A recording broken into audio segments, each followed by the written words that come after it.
Last night on MasterChef Australia, Your elimination challenge is to cook one ingredient.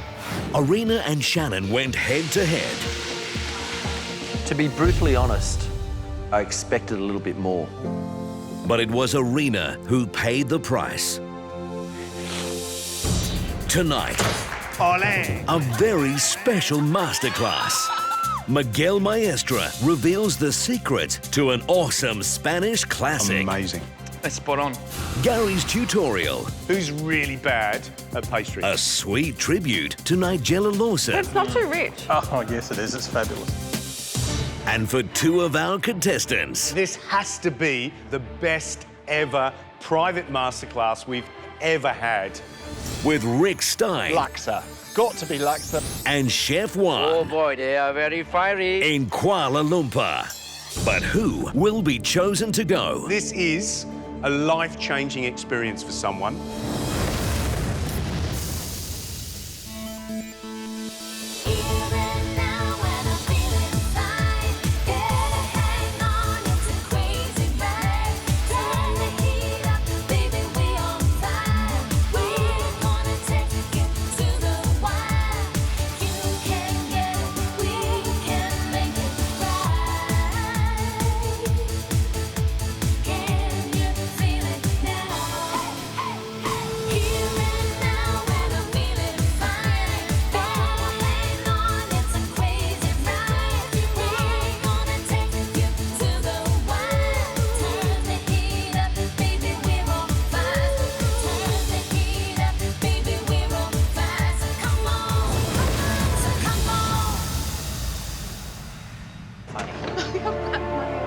I absolutely love Masterclass. There's no competition, it's all about learning.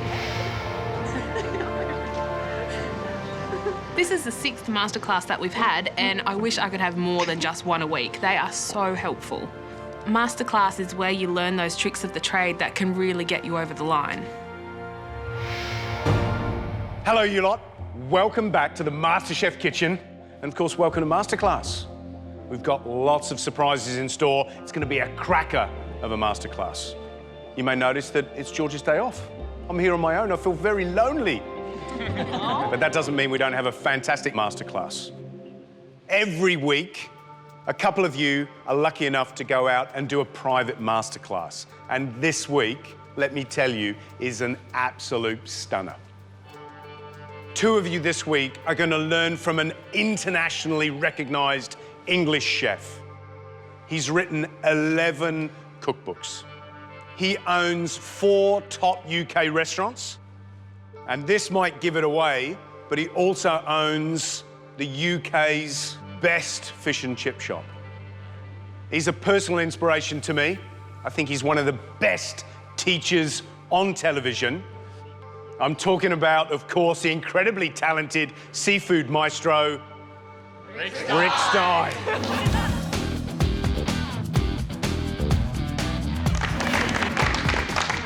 See, now you're excited. Who loves Rick Stein?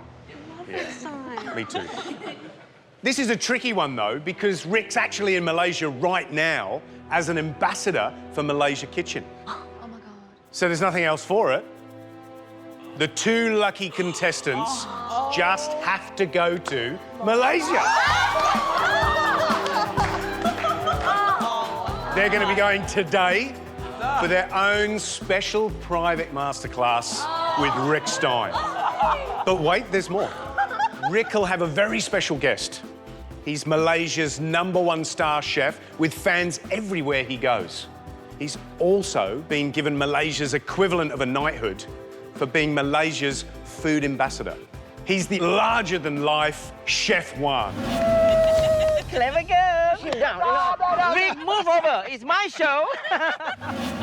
If you think about it, this has to be, without doubt, the best ever private masterclass we've ever had on MasterChef. I don't think I'm exaggerating. No. Right? Incredible prize. This is a life-changing experience for someone.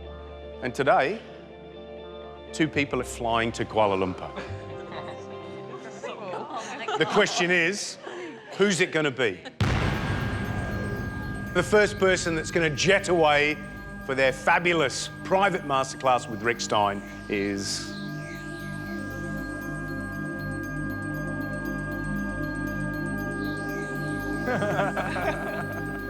Rachel. Yes, Rachel.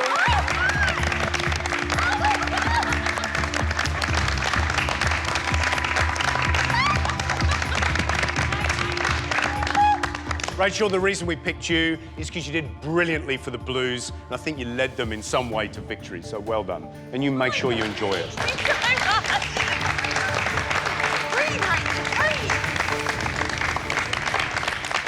One down, one to go. There's one seat left on the plane. I wonder who it should go to. The second person off to Malaysia today is...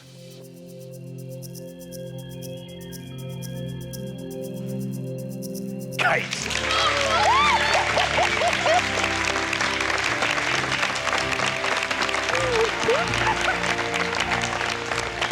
Kate, I think we forced you to tears. Are you a little bit emotional? I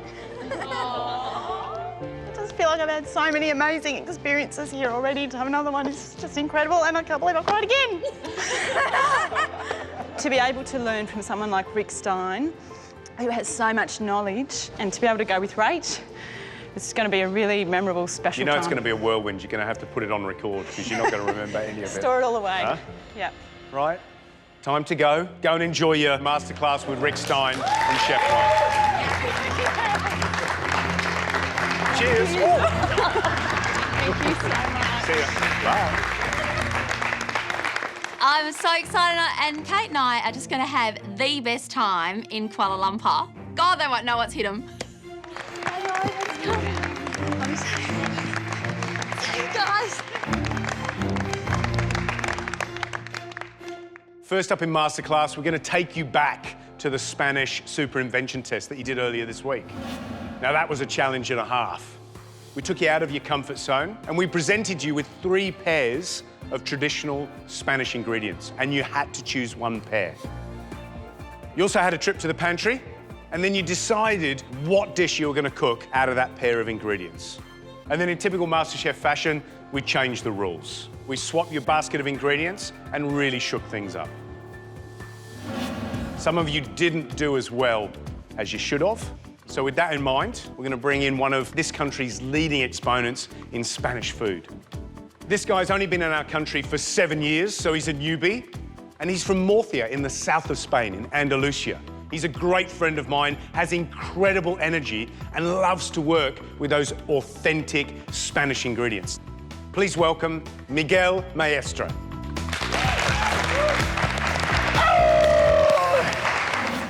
I'm Miguel Maestre. I'm the owner, head chef of Aperitif.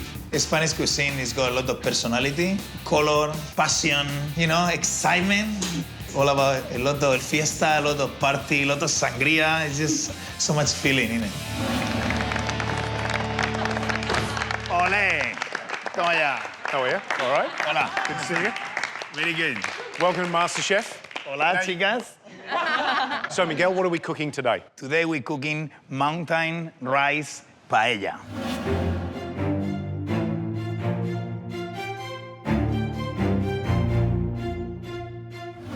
Right, so what's the first step? The first step is get the rabbit happening and do the marinade. Okay. So first So I'm thing, going to help with that, the rabbit. please, I can just no wait, Gary, to see you getting into it again. So break it down into chunks, nice meaty pieces. Please, All yeah. right. And in the meantime, I'm gonna do the marinade. But I believe that I'm gonna need a hand for that. Okay. And I just cannot wait to choose one of these contestants. Okay, I wonder who you're going to choose. Can I go close? Go grab one. Can I please go grab one?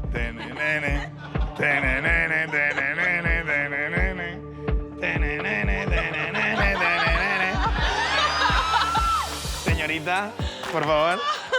Come with me. Follow me, please. Follow me. Señorita, there you go. Please. Woo! Miguel. Danny. Mucho gusto. Okay?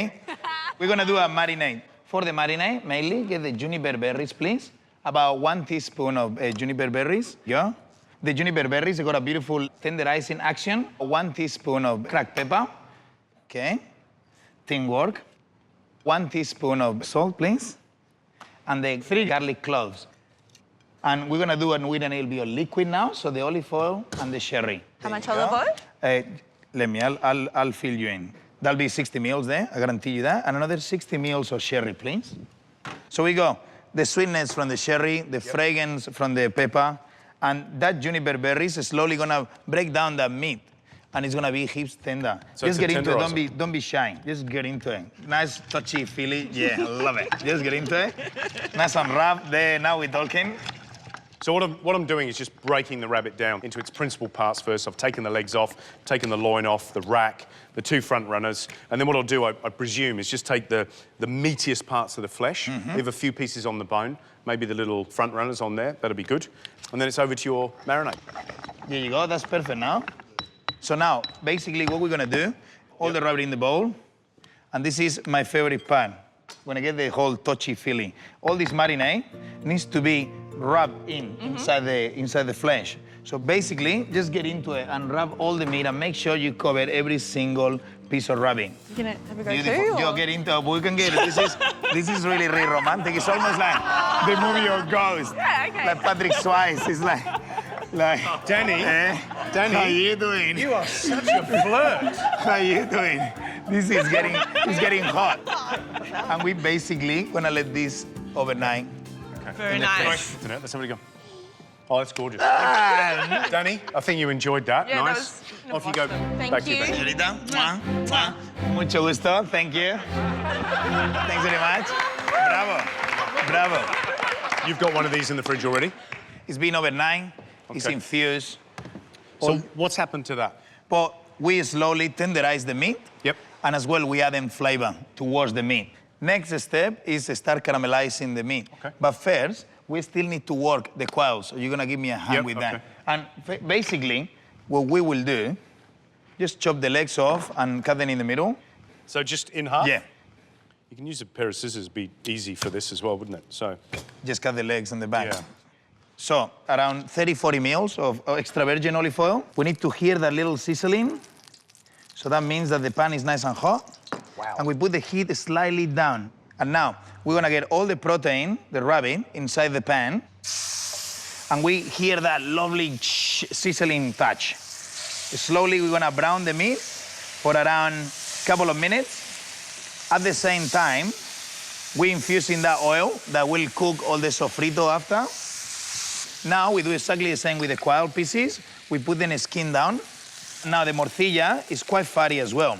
So all the fat is gonna slightly melt it through. So what's morcilla? Morcilla is a black sausage. Okay. We do in Spain, but this has got a little bit of mince through as well. Okay. Now we're gonna use the famous, well-known Spanish sausage all around the world. Which is? Chorizo. How much sausage have you got in there? We got a whole morcilla sausage, 1 morcilla sausage. And how much chorizo? 1 chorizo sausage. Okay.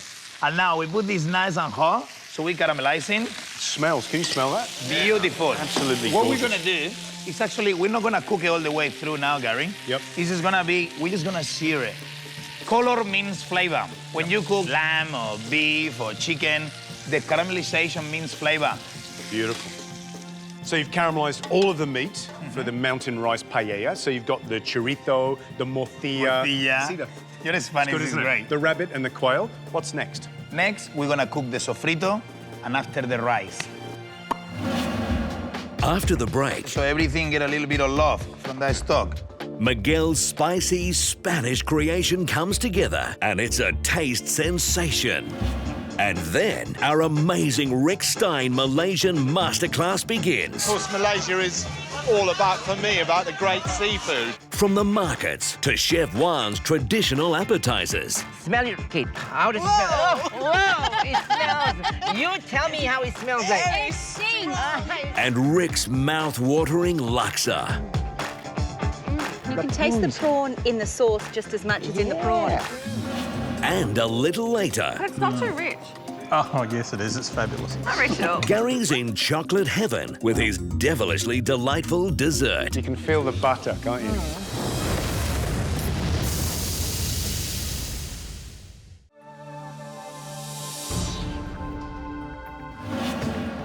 We're here with Miguel Maestre, and we're making a mountain rice paella.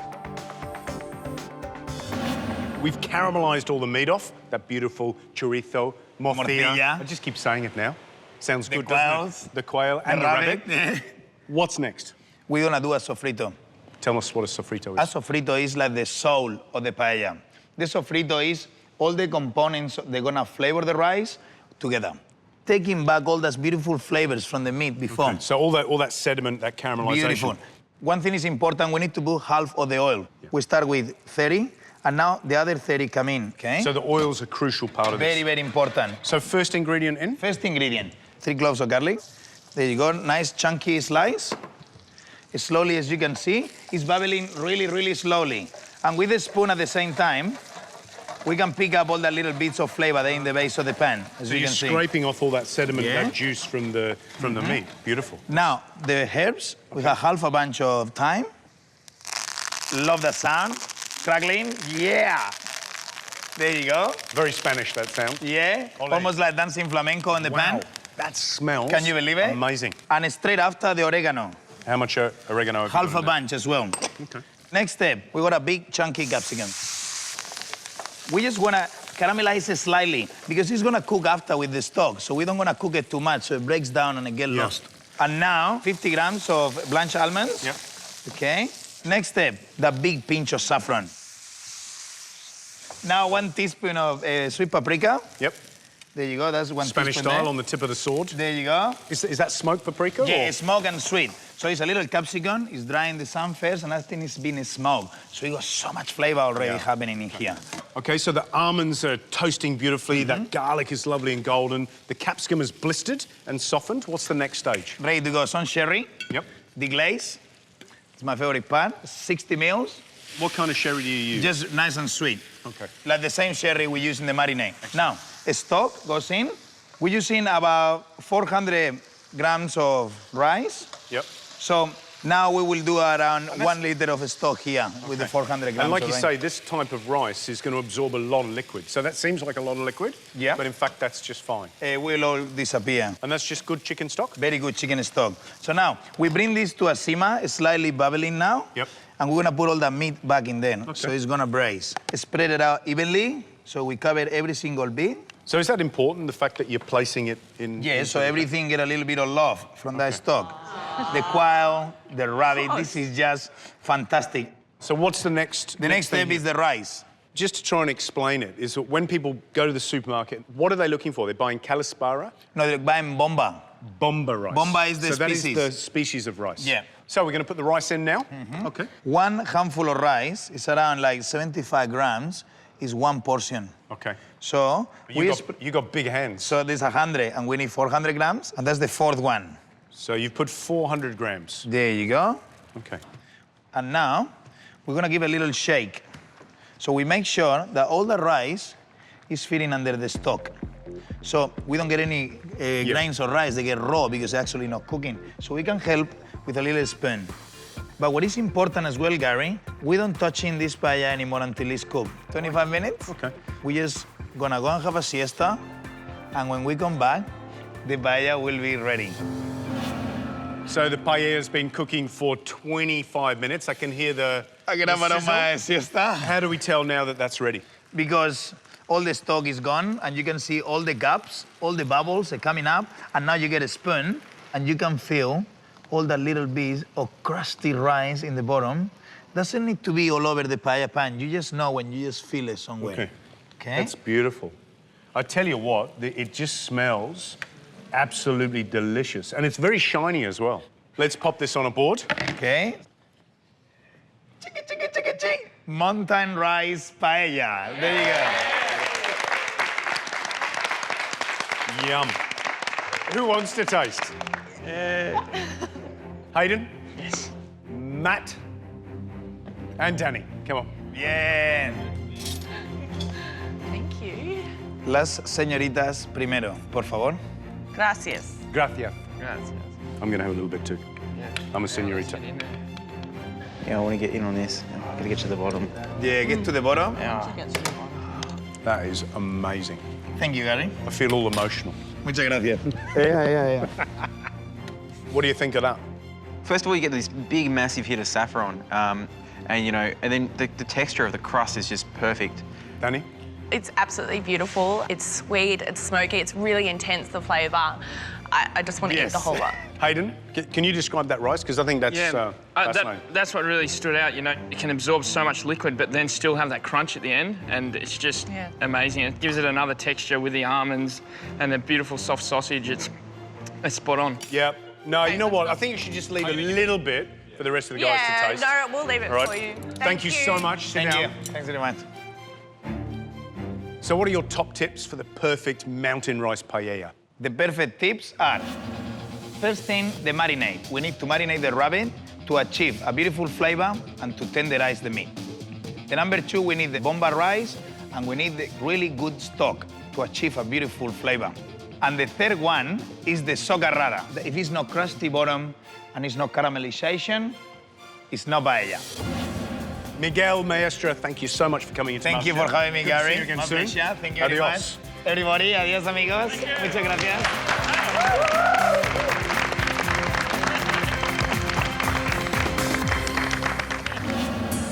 Up next, I'm going to show you one of the most popular and iconic dishes of Malaysian cooking. it's our fabulous Malaysian Masterclass. Are we going to make the milk? We are. Yeah. Yes. Rick heads to the markets to source the freshest ingredients for his laksa. But they have such intense flavour, yeah? And the wonderful Chef Juan starts his traditional appetizers.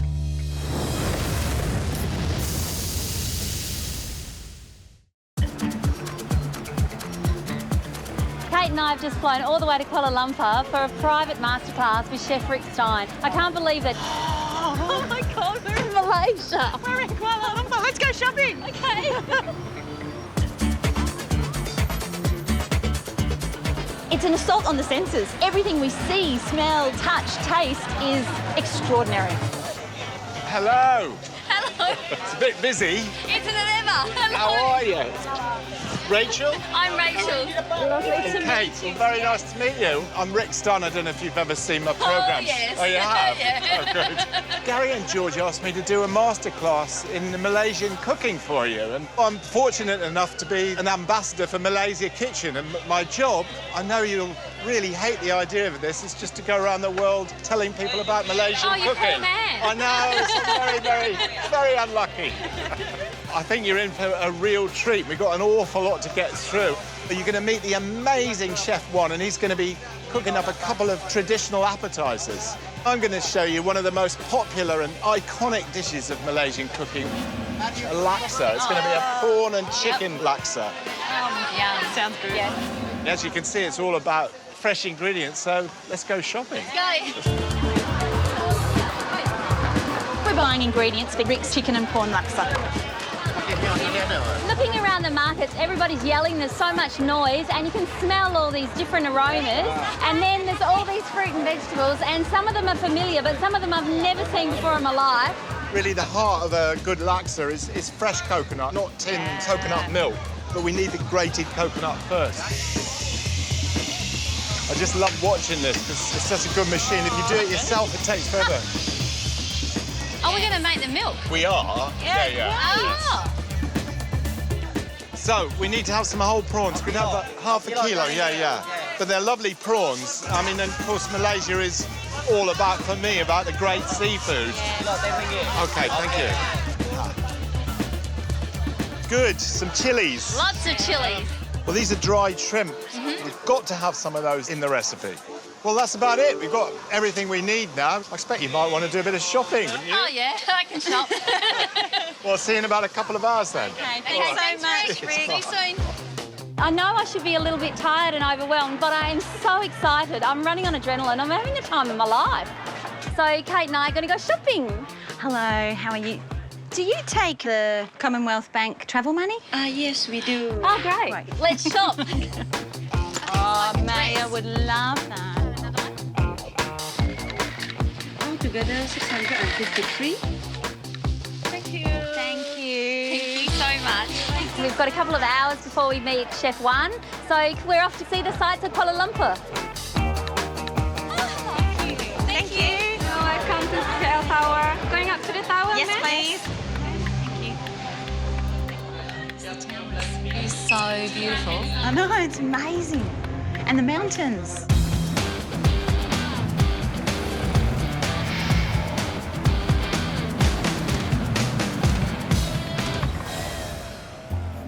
Well, girls, you're about to meet Chef One. He is, seriously, he's like a god almost in Malaysia. He's that well known. And he's been voted the top celebrity chef in the world. Oh, wow. And he's a tireless promoter of Malaysian food. I mean, there's nothing he doesn't know about cooking here. But just maybe a little word of warning, he's just a tad larger than life. Oh, okay. Chef One. Good day, good Nice day. to see you. Good to see you. Hello, Rachel girls. and Kate. Oh, God, I gotta wear one of those glasses. Let me have a look. Aren't they gorgeous? Welcome to Malaysia. Thank you. Hello. What are you going to cook? Well, today we're going to make two wonderful dishes. First, we're going to begin with this very old salad recipe called Kerabu Pucuk Paku. And then the second recipe, which is called Otak-Otak. Now, this is fish mousse wrapped in banana leaf, kind of like a puzzle thing. It's so delicious. Well, look, I'm just going to let you get on with it. What are you doing? Well, it's all about you, you know. Oh, move aside. It's showtime, girls. Come on, girls. In my kitchen, showtime. Bye, Rick. Bye. Okay, girls. Now, this is called the Pucuk Paku. In case some of you have never seen this, this is what we call the fiddle fern. Now, this normally is not eaten raw, but you could. You won't die out of it, yeah, but have a taste of it, you know, and then you have no idea how it is like, you know. It's very, very nutritious at the same time, yeah. A lot of fiber and all that. Now, it's grown everywhere. If you don't have this back home, you can also use spinach. So now, what I need to do for you to just peel out some and just feel how to do it. Now, for you, I'm gonna get you to make the sambal belacan, Rachel. Yes. Yeah. Now, sambal belacan in Malay community, yeah, is a table sauce. It's kind of a sauce that helps to lift you up, you know, when you eat something that's a bit boring. Because when we eat here in the Malay community, we have assortment of dishes. And sometimes you need a bit of spice to lift it up. So when you eat it, ooh, it's so delicious, yeah? And so this is what we call the sambal belacan. So all it is just shrimp paste. Smell it, Kate. How does it smell? Oh, whoa, it smells. You tell me how it smells like. It stinks. It stinks. It is made actually, yeah, of all these little shrimp, udang. Okay, yeah, it's been fermented. Yes. And then finally dried in the sun and becomes like that. So what we do here is you just need to break the chili. And you know what, Rachel? You're just going to pound that and make a sambal belacan. Okay. So you ain't going to get married until you learn how to make sambal belacan. So, Okay. yeah, so you're going to pound them away, the chili, yeah? And then we're going to add also the belacan. But meanwhile, I'm going to toast the belacan here. Can Now, I ask you, Chef One? Yes. Does the shrimp paste taste like it smells? No, not really. Once it's cooked and everything is blended, it is beautiful. I am going to add here my belacan or the shrimp paste that's been toasted. Okay, smell this. Once it's toasted, you don't have that strong smell anymore. No, it's not gone. bad, no? It's Get that nice toasty thing. Oh, better. Here you are. Come on. Okay, so while that's happening, we're going to add some sugar inside there, just about 2 teaspoons, yeah, for that kerabu, pucuk paku. And of course, earlier on, we've added 2 teaspoons of the shrimp paste. Now, next, we're going to add in some dried shrimp, or we call here udang kering. Always remember, we soak them in hot boiling water for roughly about 10 minutes. If you want longer, half an hour is fine as well. So they kind of swell up. Because remember, they were all dried out in the sun. Oh, yeah, Yeah, but they have such intense flavor, yeah? Yeah, and we call this udang kencing. Kencing pula, udang kencing. Kencing is urine, you know? Udang kering. Okay, I'm going to add about 4 tablespoons there. So let's pound it away. I'm pounding. Udang kencing. Okay, Rachel, while you're almost done there, we're going to add in the pucuk paku right into the hot boiling water, yeah? We're just blanching it for just about, you know, less than a minute. Yeah, maybe Kate can help to scoop up this pucuk paku. Sure. Yeah, and you need to count 1, 2, 3, 4, 5, 6, 7, 9, 10, and then it's out. Okay? Okay, let's have a look at now. We have used this roughly about 300 grams of the fiddle fern pucuk paku. How are we doing here, darling? Good, I think. Good. All right. So that's about ready. Now we're just going to mix everything together. Come on, Kate. I want Kate to see the sambal belacan together with the udang kering, yeah? Yeah. Because normally we make sambal belacan, we don't put the dried shrimp. Just sambal, that's just the chili, and then we have the lime juice as well as the belacan shrimp paste. Only 3 things, yeah? Now, this is ready. Next thing we want to do here is we're going to add in the lime juice. Now, we have two choices. Now, typical Peranakan or the Nyonya cuisine, they love to use this calamansi lime called limau kasturi. Oh, yes, yes. And this is called limau nipis, which is lime, so you can use both. But this has a very interesting aroma. I just want to cut this and let you smell it. Yeah? Oh, and it's orange. Oh, what is it, you know? Oh, It's more... Can? Yeah. It has that sweet smell, Yes. but you know, it can be deceiving. It's not sweet, it's a bit sour because it's lime. Now we do what my grandmother do, she will squeeze. So roughly we use about 4 or 5 of this small lime. If we're going to use this lime, I think 1 is enough. Okay. Yeah? And next, girl, we have what we call here the kerise. Now, kerise is actually fried desiccated coconut. So have a look at this. Come on, Rachel, look at it. Yeah, it's brown. Now, I will think this dish would just fit, let's say, about 4 tablespoons, yeah? 3 to 4 tablespoons is okay. All right? And next, we're going to add a tablespoon sugar. Okay, now we add in here our coconut milk. Now, coconut milk, again, you can use 5 or 6 tablespoons. 5, 6. Next thing we want to do here is we're going to have the shrimp. Now, the shrimp has already been peeled, shell, and then, of course, we boil them, cook them, blanch them. So, roughly, you need about 200 grams into the salad. And lastly, we're just going to add in our, look at that, fiddle fern. And now, what we're going to do is just toss them together. Aha. Easy. Yes. So the whole idea of this salad, girls, you must have that sense of balance. Spiciness coming from the chili, the aroma of that nice citrus and sour comes from the lime or the calamansi, Sweetness can be white sugar or we also use palm sugar. It's possible as well, palm sugar, So all of that needs balancing. Oh, I can't wait for you to taste. Open your mouth. Is it too much? No. No. Ooh! Ooh! I mean, tell me what is that wonderful experience?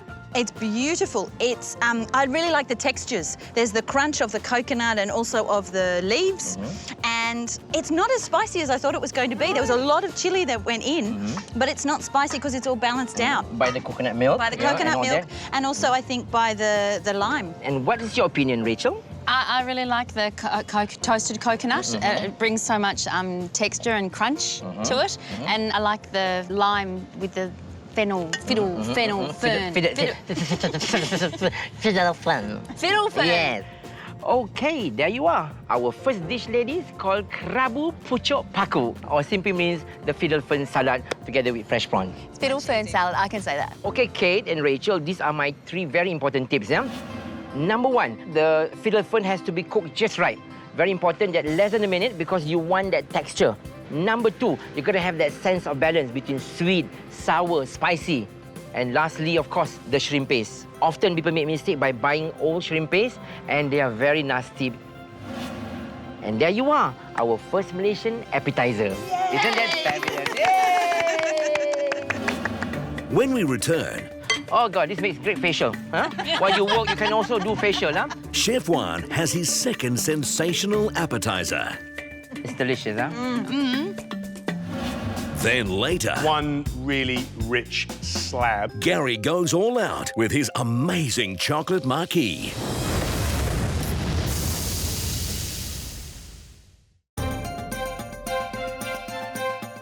All right, ladies, we are moving to our second traditional appetizer recipe.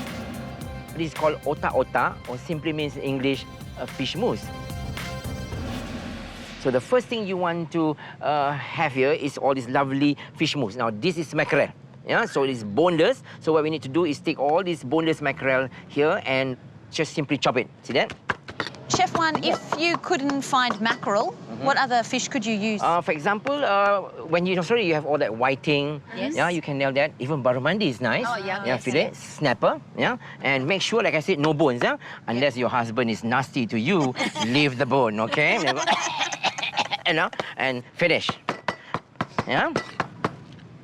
So once it's done, all we need to do is just add the fish into the bowl. Can you do that step in a food processor? Yes, of course you can put in a food processor. You can just grind them because all you need to do is to make sure that you ground them really fine. Yes. Now, next step, we're going to make the spices. Now, this is simply chili paste. Almost like the sambal belacan we did, Yes. but a different version. This is more the peranakan style of basic spices that we commonly use. Yeah. For example, you need 4 red chili. So all you need to do is just break them like that. And remember, we don't have to pound everything. We can do that, you know, a little bit at a time. Yeah. So next, 3 pieces of shallot. So you go there. Once this goes in, the next thing we want to do here, we have this wonderful aromatic ingredient. Now, in a typical Malay cuisine, you remember we have all that spicy chili from either green chili, red chili, or the small chili padi.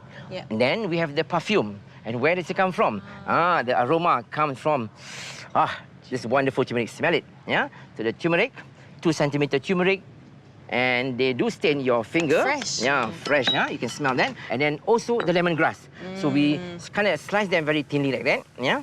And put them inside. And then, of course, we're also going to add inside here, yeah, our young ginger. Just about 2 centimeter ginger. Lastly, we have here the candle nut. This is something very unique. Yeah, I've never seen before. It's almost like macadamia nut. So I'm just going to put fork and then a garlic. Yeah, should be enough. So all of that goes inside, and you're going to pound it. Yeah, have a go. Have a go. Have a go. Yes. Now, all this needs to be pounded until it's really fine. I would say 15 minutes, yeah, 10 minutes slowly, really into a nice paste. Wow, kid, you're giving that a go. Huh? I can feel like, let me see your muscle. Oh, let me see your flour. Oh. Good old Australian woman, huh? Good. Now, very simple. All you need to do is scoop in the paste. Now, remember, we have all that wonderful fragrance. We need a bit of acid as well, huh? Yeah. So you want to squeeze a bit of that lime juice, yeah, into, and so that it's not so fishy. Now we are going to add a little bit of this turmeric leaf, yeah? Yes. So you see, we add this as a wonderful aromatic. Yeah. Now after adding about 1 turmeric leaf, it's big, you use half. Okay. If it's small, you use whole, yeah? So now we're gonna add in a bit of sugar, yeah? A bit of sugar, as well as salt. How much? A teaspoon. Okay. Yeah. And lastly, we need this wonderful rich coconut milk. Now this one, you need about a 1/4 cup. So It's now so colourful. Yeah, so you have all that. And the next thing you do is just mix all the paste together. You can do that, Rachel. Yes. While I am going to show you how we're going to soften the banana leaf so that it's easy for us to fold. Don't burn them, just go them lightly like that. So how are we doing that, darling? Is that beautiful? Yes, gorgeous. Good. Aren't we gorgeous, darling? Yeah, gorgeous. Okay, so now having done that, now next we want to do, I'm going to show you how we're going to wrap. It's so simple, yeah? So all you need to do, take a piece of that. Now you're going to help me. Take one that, yeah? Turn that off. You take that one that. So you just need to take a bit like that, yeah? And then we're just going to steam the parcel. Does it need to be Yeah. shiny side up? No. Doesn't matter? No, doesn't matter, you know. So you just fold like that lah. We don't have to use skewers, nothing. Okay, then we put inside here the steamer. Woo! Oh God, this makes great facial. Huh? While you work, you can also do facial. Huh? Woo! So we put them inside bamboo skewers and steam it. Oh, beautiful, darling. Sudah siap. There you are. Ta-da-da! Woo! And we are going to steam this for roughly about 15, 16 minutes. You know, depends on the size, but this one I think will go for 15 minutes. Okay. Yeah? Okay, ladies, I think that's about right. Da-da-da-da-da. Olé! Like the flamenco dancer. I'm telling you, it's delicious. It smells beautiful. Oh, it's divine. You can smell the coconut milk. Yeah. This, I'm going to open this up, okay? Ooh! Otak, otak.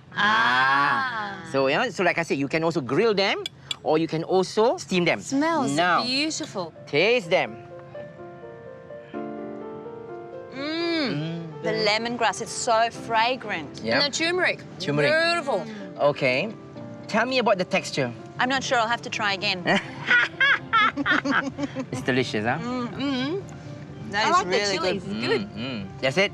You don't get any more? No. It's late night? No. Well, ladies, remember we have 3 very important golden tips. Number 1, the fish has to be fresh and boneless. Number 2, make sure that you have all those wonderful fresh herbs. Very important. Number 3, make sure when you want to steam something, heat up your steamer. Well, ladies, I hope you have learned a lot from these two recipes. I mean, for me, it's such an incredible experience to be here with all of you. It has been such a privilege to be here with you, so thank you so much. I've enjoyed every minute, Chef. Thank you, Rachel. Listen, I wish you all the best, and you too, you. okay, in your masterclass, and hopefully we get to see each other again, yeah? I hope so. All right, and thank you, and thank you for coming to Malaysia. Thank you so much for having us. Next on Masterclass. I'm going to make up the curry paste. They call it rempah in Malaysia. Rick has the secrets for cooking a traditional Malaysian laksa. And coming up... So now, we're going to pour this warm mixture over the buttery cocoa. This smells delicious. Gary's rich and creamy Chocolate Marquise.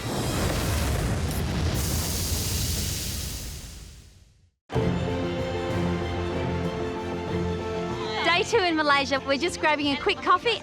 Yesterday we got all the ingredients to make this laksa. And finally we're off to meet Rick Stein to make that laksa.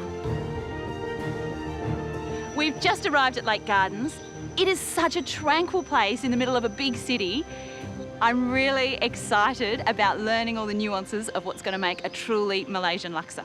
Hello. Good morning, Rick. Well, how was it? The chef won. Very entertaining. Oh, he's such a laugh, isn't he? Such a colourful character. He taught us a lot. Oh, good. All right. Well, I'm sure there's nothing I can talk to you about Malaysian food that he hasn't taught you already. I'm sure there still is. Laksa. Got to be laksa, most famous dish, certainly an Australian Malaysian dish. This is a prawn and chicken curry laksa. Maybe lots and lots of fresh coconut milk. So first of all, I just want you to do a couple little jobs for me, really. First, I don't think I need to tell you girls how to peel prawns, but and I want the shells. Okay. So if you can get do you on want with me that. to do that? Okay. Yeah, that'd be good. So while you're peeling the prawns, which I can see you're doing most expertly, I'm going to make up the curry paste. They call it rempah in Malaysia. So first of all, about 20 grams of fresh ginger. And then next, some fresh garlic, about 15 grams. How many cloves would that be, roughly? It's 3 fat ones. Then we've got a couple of lemongrass stalks, which I've already chopped up. The secret about using a mortar and pestle is everything needs to be chopped up a little before you start. Then I've got about 75 grams of shallots, or echallots, you call them? Yes. A couple of teaspoons of dried shrimp. Remember this stuff? Shrimp paste. It just stinks, doesn't it? Juan gave us a big, deep breath of it. A couple of teaspoons of that, let's say 1.5 of those. Then about 20 grams of cashew nuts, but you can use macadamia nuts. You want quite a nice sort of fatty nut for this. Now then, where's my teaspoon? This is fish curry spice, and you can get this in special shops in Australia now. So probably a couple of teaspoons of that. And then actually I have got fresh turmeric, which we saw in the market yesterday, which you can get in Australia now. You're so lucky. It's so that's about 20 grams of fresh turmeric. And finally, the chilies. That's about 4 large of those finger chilies we saw yesterday. Bit of oil just to let everything go. And some salt. Probably about half a teaspoon of salt. So there we go.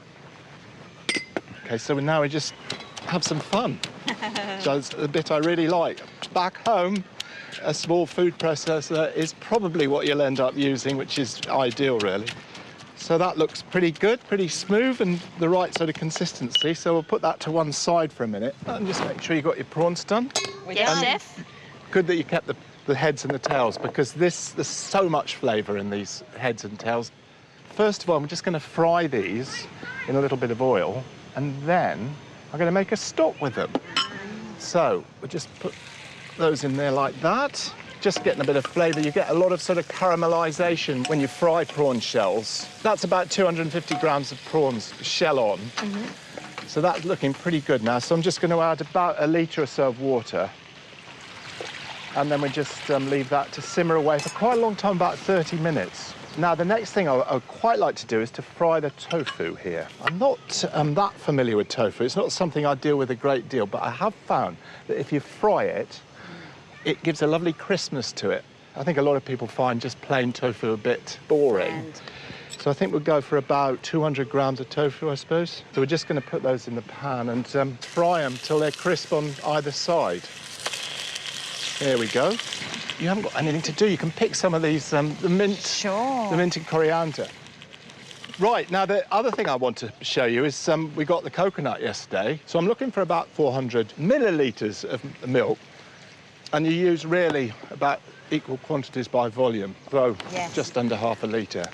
So just covering it, is it? Yeah, it's just equal quantities. So if you just weigh it out in a measuring jug, you can see it's got a bit of husk and all that in there. So you and that doesn't matter? Nah. So what we need to do now is just put a sieve like that and push it through. You can squeeze it, if you like, with your hands. That is so easy. Yeah, it is, isn't it?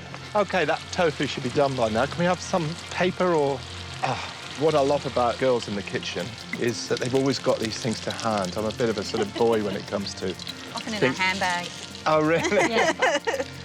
OK, right, we're just about ready with this stock now. That's a bit hot. That's been simmering away nicely, so we'll just drain that off. And the colour of it, yeah, so yes. orange. And that's the colour I'm looking for in the laksa anyway. See? Good. Well, we've made the paste, we've got the tofu done, we've got the stock done, we've got the coconut milk done. Now I need to cook the laksa. When we come back... And the rest of making this is just really quick. Rick's killer laksa comes together in a flash. What do you think? It's so creamy. It is, it's and creamy. the prawns are just yum.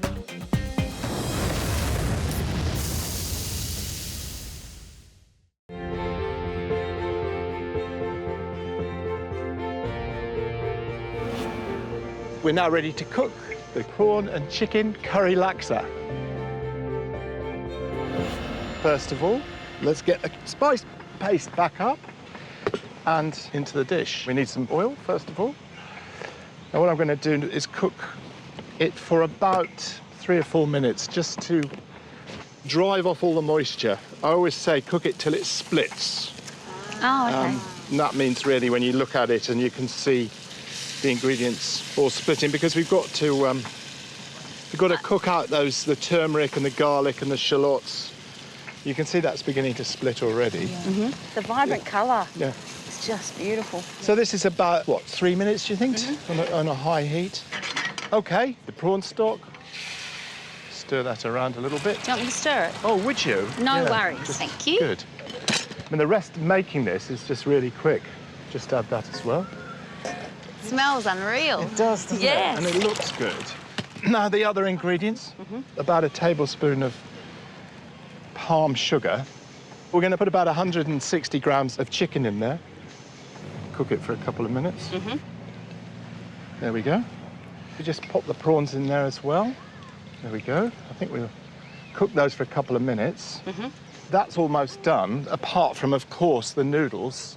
Before I put the noodles in, I'm just going to put some fish sauce in. Now, this isn't totally kosher in Malaysia, but Chef Wan uses fish sauce. It's really instead of salt, and it's more of a Thai ingredient, a couple of tablespoons of that.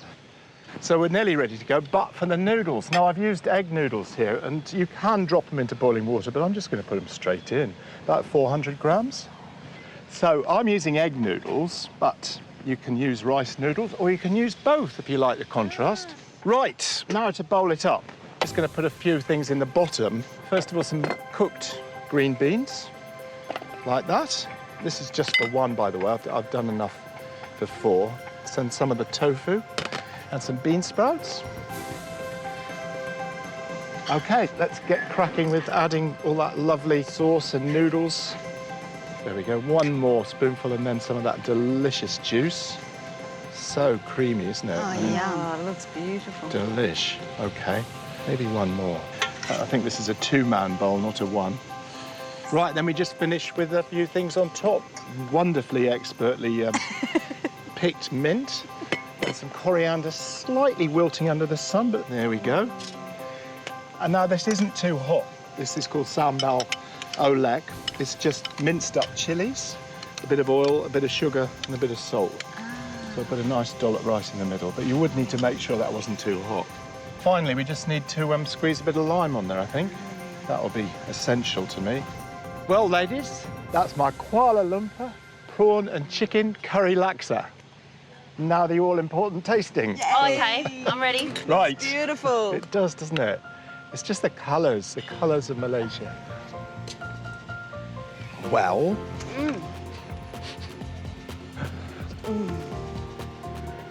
What do you think? It's so creamy. It is. It's and the creamy. prawns are just yum. What they say about, you know, those little shrimps I put in there, that gives it a really pleasing grainy texture as well. And you can taste the prawn in the sauce just as much as in the prawn. And the lime juice on the top actually just gives it that balance. Absolutely, yeah. And the fresh herbs. Just Well. add a real vibrancy. Yum. Well, I would say that the 3 top tips about this dish. First of all, fresh ingredients. Definitely. Getting all those ingredients in the market.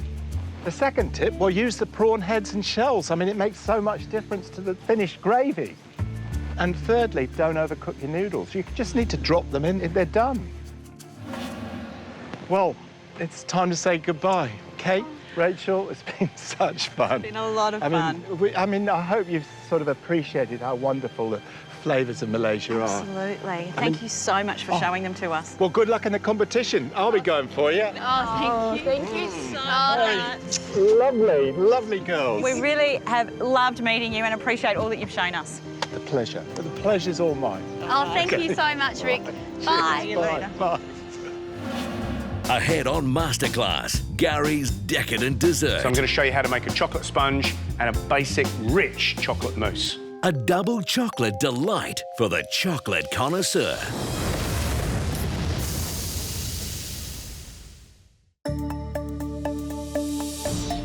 Next up on Masterclass, we're going to revisit one of our special guests, which was Nigella Lawson. Everybody squealed and was so excited she came on the show, and she is the queen of desserts, undoubtedly. Nigella is renowned for those sumptuous, sexy chocolate desserts, so that's what I'm going to make you. A little tribute to Nigella Lawson's visit to MasterChef. I'm going to do a chocolate marquise with chocolate sponge and sugar plums poached in Pedro Jimenez, which is a black sherry.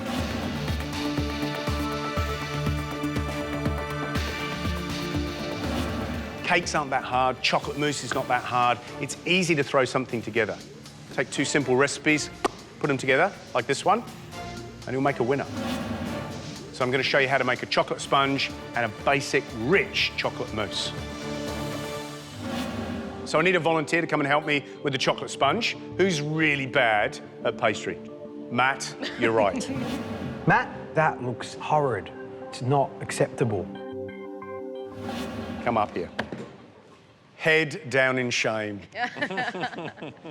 Right, this is a very basic sponge mixture. So what we're going to do is going to make a sabayon, which is a foam with the egg yolks and some honey and sugar. And we're also going to make another foam, which is just whipped egg whites, all right? We're going to fold those 2 together and then stabilise it. In this case, it's flour and corn flour. So first up, egg whites into the bowl. There's 6 egg whites in there. Right, whack it on full bore. That's it. Little sprinkle of sugar, about a tablespoon. And that just starts the process. As it starts to aerate, what we're going to do is going to rein in half of that total amount of sugar. There's about a cup of sugar there. That's it. And allowing your meringue, or allowing that egg white to whip up first before you put the sugar in, actually will give you a great result at the end of it. So we'll let that whip until it's nice and soft and just peaking. Come over here, 6 egg yolks, pop them in the bowl. In they go. Yep. Pop that down, start the whipping, and then what we want to do is we're going to put in 2 tablespoons of golden syrup. Let's add that to the egg yolks. You just like to aerate it a little bit, and then use your spatula to scrape it in. We'll come back to that in a second. And remember, I use the golden syrup because it'll give it a different depth of flavour. Set the machine off again, right, so you can turn that on full. And what we're going to do is add the other half of that 1 cup of sugar into the yolks. What I'm looking for is a really thick, silky ribbon, which means that they're fully aerated, nice and silky from the sugar. So it's really stable. So you've got a very stable foam when you fold it together before you add the dry ingredients. I think they're good. Oh, let's turn it off. Let's have a look at those. See how white and silky they are? Now we've turned the egg whites off, so we can take both bowls off the machine. Now the next stage, we've got both of these egg whites and egg yolks aerated, nice and shiny. I've got some dry ingredients that we need to fold into this foam now, which is half a cup of plain flour, 3/4 of a cup of corn flour, and 1/4 of a cup of cocoa powder. Let's pop all of those ingredients in. And important to sieve as well, because there are lumps in there, you know, whether it's the corn flour or the cocoa powder. And if you don't get those little lumps out or push them through the sieve, what's going to happen when you fold it all together, you're going to have that little bit of raw cocoa powder or flour in the middle of your cake when it's cooked. So that's not great. So what we're going to do is you are going to stir these dry ingredients in a folding type action into the egg yolks. So I'm going to put in about half of it first. Off you go. Just fold that in. That's it. And remember, you're going around in a nice circle, but every so often go through the middle as well, so you fold all those ingredients in. Let's put the rest of it in. The risk is, if you're not gentle at this stage and you're bashing it around, you lose that aeration that you've worked so hard to put into the egg yolk. So now what we're going to do, like making a souffle almost, is we're going to put in about a third of this egg white, all right? And then you want to fold and incorporate that. And the whole idea of that is a very stiff batter now. So we're going to lighten it up so that it's much easier then to fold in the other 2/3 of the egg white and keep that mixture nice and light, all right? You can be a little bit more aggressive, and remember that you can turn the bowl. So I always turn the bowl and then go through the middle and then around and then turn the bowl. It's a very sort of set pattern. Good, well mixed. So what I want you to do, Matt, is put that chocolate mixture into that egg white. Sure. Looks good, doesn't it? Does it feel nice? Feels good. OK, start folding. Same way, same technique. Right the way around. Make sure you're scraping it right around the edge of the bowl. Now, I've got a couple of trays, a couple of sheets of baking paper, all right? And all I want you to do is just spray and then divide a bit of the mixture onto each of the trays. So I'll show you the first one. We need to put in, hopefully, about a third of this mixture. So what we do is just spread it out thinly. And you can make almond bases, you can colour these, all right? There's lots of things. You can flavour them. Add some nuts or something? Yep. Put all sorts of things in there, right? That's good. So, one, you do the other two, so you can divide the mixture, you know, so you've got a nice bit of filling. Put it right in the middle. So essentially, these aren't going to rise a huge amount because they're not in a frame, they're not in a cake tin. And obviously what they're caked in is keeps one thing happening, and that's it contained, and the only way it can go is up, right? Whereas this is on a tray. So we're looking for a different result here. Matt, the sponge mixture is onto the tray, so all we've got to do is pop these into the oven, 170 degrees, so it's a moderate oven, for about 4 to 5 minutes until it starts to set. You can cook it until you get a little tinge of golden brown, but it's really not that necessary. It's about setting that foam, setting that sponge. Cheers, Matt. Thank you very much. Mr. Cake, start practicing. So while the sponges are cooking, we're going to poach some sugar plums in Pedro Jimenez, which is a dark sherry that goes beautifully with chocolate, and a little bit of sugar. So simple sugar syrup, essentially. Got a cup of sugar, and then just a dash of the black sherry, all right, until I decide that I want to stop, which will be about now, OK? So pop that onto the boil. There's about a cup and a half in there, roughly. That's a Gary cup and a half, which is about half a bottle. We're going to bring that to the boil, and we're going to let it just reduce a little bit. This sugar syrup has been boiling for 4 to 5 minutes. It's got a little bit more syrupy, and it's about now that I want to throw my sugar plums in. So rather than chuck them in that big pot where they're not covered, I'm going to throw them into a smaller pot because I've reduced the syrup. And just drop these in and just let them cook in that hot syrup. All right, and with a bit of residual heat from that pan, they should be good in about 5 to 10 minutes, all right? So sponges have been in the oven for about 5 minutes. They're just set and starting to tinge a little golden. Our sugar plums are steeping in that Valdespino Pedro Jimenez syrup. So next up, we're making the chocolate mousse. Still to come. This is where Gary gets in a mess, right? Gary's easy-to-make chocolate mousse is the final element for his Chocolate Marquise. I'd probably forego an entree to eat that. Wow. Have another spoonful. OK, good. Yeah?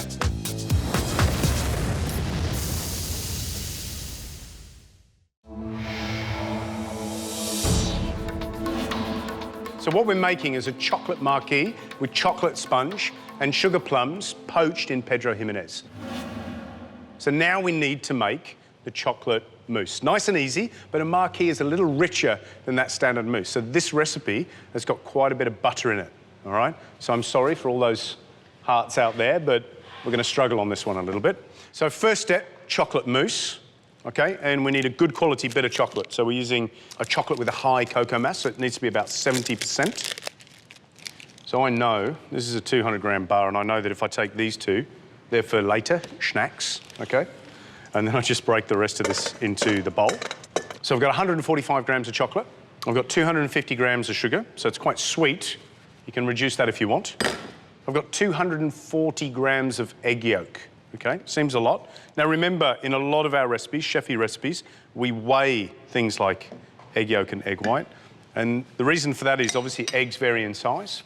Now on top of that, 100 grams of honey. Gee, it's sweet, isn't it? So now what I'm going to do is just pop this, I'll give it a little bit of a mix, and I'm going to pop this onto like a little bain-marie. So I've filled, you know, the pot with about 3 to 4 inches of water. Just pop it on the top and just let that residual heat gently start warming that sugar, egg and chocolate mixture. So we'll just leave that do its thing for a few minutes and then go over to the mixer. So I've got 270 grams of soft butter. There's more than one chocolate mousse recipe. The most basic is just melted chocolate and cream. And we always do that one on telly because it's easy and it makes us look clever, right? So what we're going to do is we're going to mix that until it gets nice and creamy. Then we're going to drop in the cocoa powder and then mix it again until I have this nice chocolatey, buttery mixture. Now that butter's soft, I'm going to add 165 grams of cocoa powder. And we'll just let that gently incorporate and then turn it up to make it nice and whippy. That's lovely. This mixture smells beautiful now. It's melted, it's nice and soft, the sugar's dissolved. So we're pretty much there. So what we're going to do is we're going to combine the melted chocolate, sugar and egg mixture with that soft butter. And then we're going to fold in the whipped cream. Sun, you got a question? I was just wondering if that was unsalted butter? All pastry recipes, I would use unsalted. Yeah. Gives you a lot more control. In most of the cooking that I do at work, I use unsalted butter because then at least you can add salt to taste. So I've got about 2 cups of whipped cream. So 450 mils whipped up soft peaks, all right? So now we're going to pour this warm mixture over the buttery cocoa. This smells delicious. So what we want to do is just incorporate this soft butter. So we've sort of got this tempering thing going on here where it's just melting the butter. Can you see how silky it's going? So we're going to put in the cream and mix it through this marquise just to lighten it up a little bit, but not too much, because I want that rich, dense, chocolatey flavour. And again, using that folding motion just to make sure that it's fully incorporated. And then what we're going to do is pour that into the terrine mould and then layer it with the sponge. So look, our marquise mixture is ready. So now we're going to build this chocolate terrine. So we've got our sponge pieces. And the simplest way of doing this is to press the mould on top of the chocolate, leaves a faint imprint, and then to cut along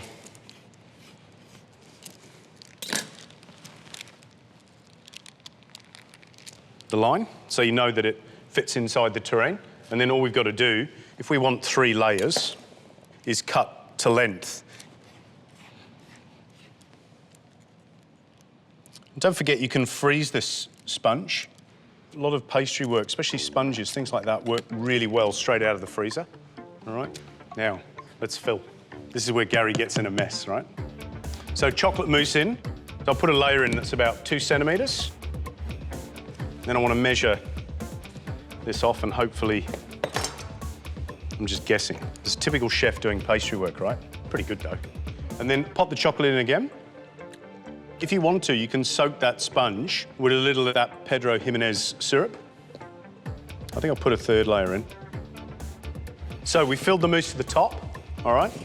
And then what we're going to do is we're going to fold over the ends first and then just fold each side in. Pop it in the fridge. We'll come back to it a little later.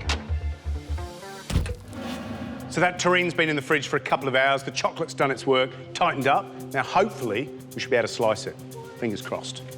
What's going to be a problem is that if you're not careful, because that marquise is so dense, it's just going to stick all over it. So you can put a warm cloth around it. So we'll see if we can plate this up now. So we're just going to do a nice slice. One really rich slab. And then what I've got is some whipped cream and some mascarpone. And then what I'm going to do is just grate a whole lot of white chocolate inside. So just fold that together. I'm just going to put a little quenelle right in the middle.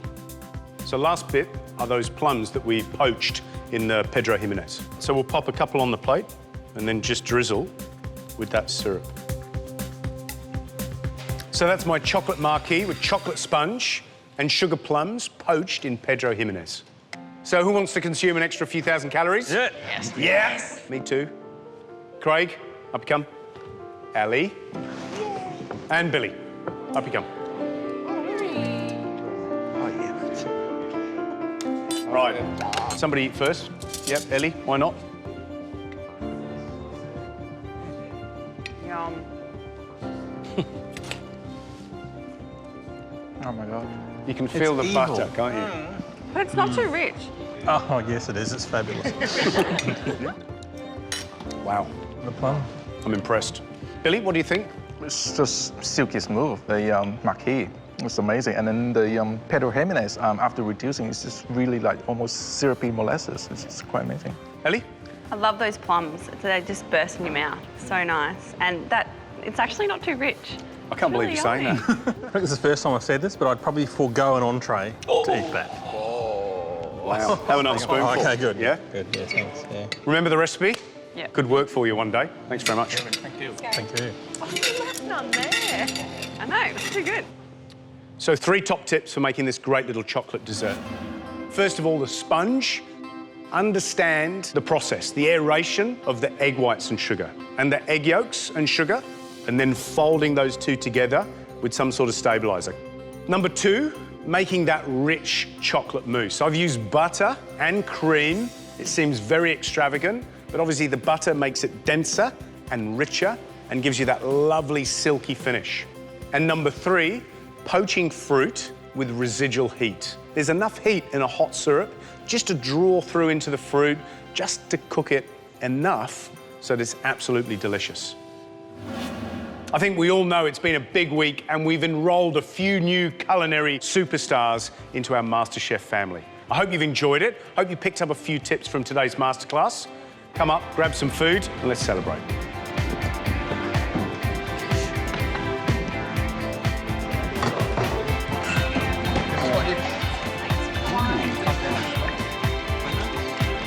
Right, guys, a little attention.